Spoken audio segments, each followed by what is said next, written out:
Đây sẽ là phần trình diễn đến từ các thí sinh. Thí sinh mang số danh 01 Lò Quỳnh Chi. Thí sinh này sinh 2006, cân nặng là 52 kg và chiều cao 1m58, đến từ Com Ạ.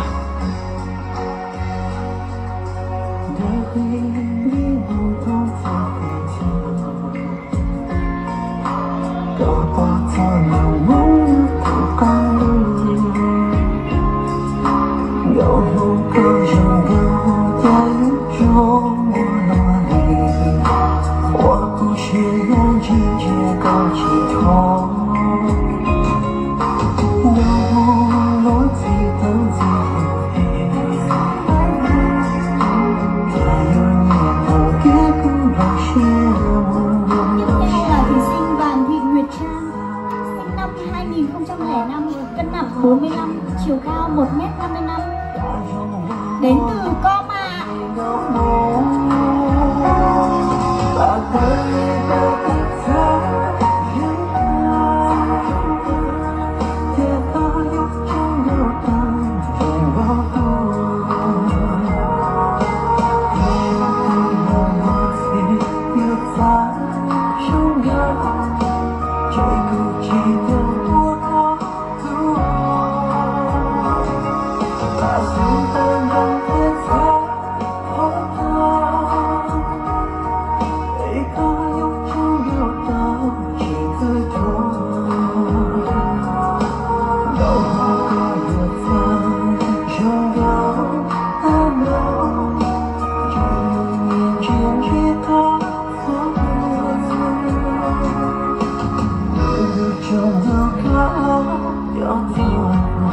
Số báo danh 03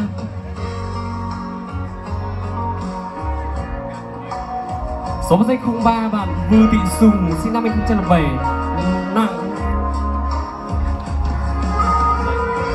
Số báo danh 04 và Thị Nhìa sinh 2010, cân nặng là 48 kg, chiều cao là 1m59, đến từ Com Ạ. Và bạn có một ước mơ trở thành một cô giáo mầm non để mang cái chữ về vùng cao Com Ạ, quê hương.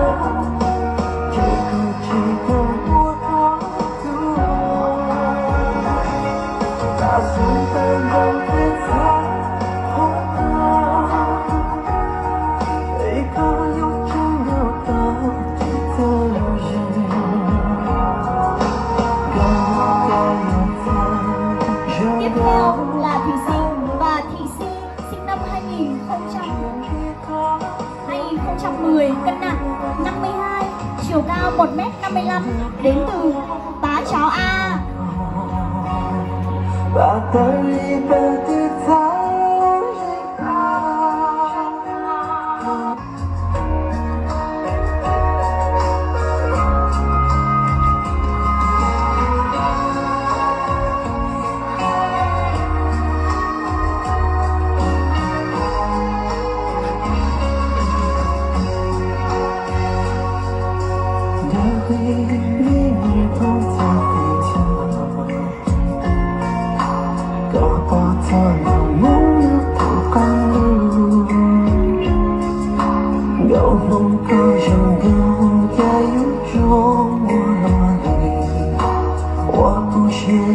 Số báo danh 07 Vư Thị Nga sinh 2009, cân nặng là 49 kg, chiều cao là 1m59, đến từ Há Khúa.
khách, vừa rồi 5 thí sinh đã hoàn thành xong phần thi trình diễn trang phục dân tộc của mình.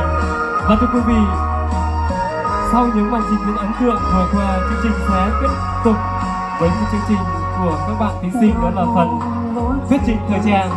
Bây giờ 4 thí sinh sẽ cùng bước lên và thuyết trình cái trang phục của mình đang mặc và làm bằng những chất, sẽ làm bằng những chất liệu gì và bằng những sự khó khăn, sự khéo léo nào đó để các bạn tạo ra một bộ trang phục các bạn đang mặc như ngày hôm nay.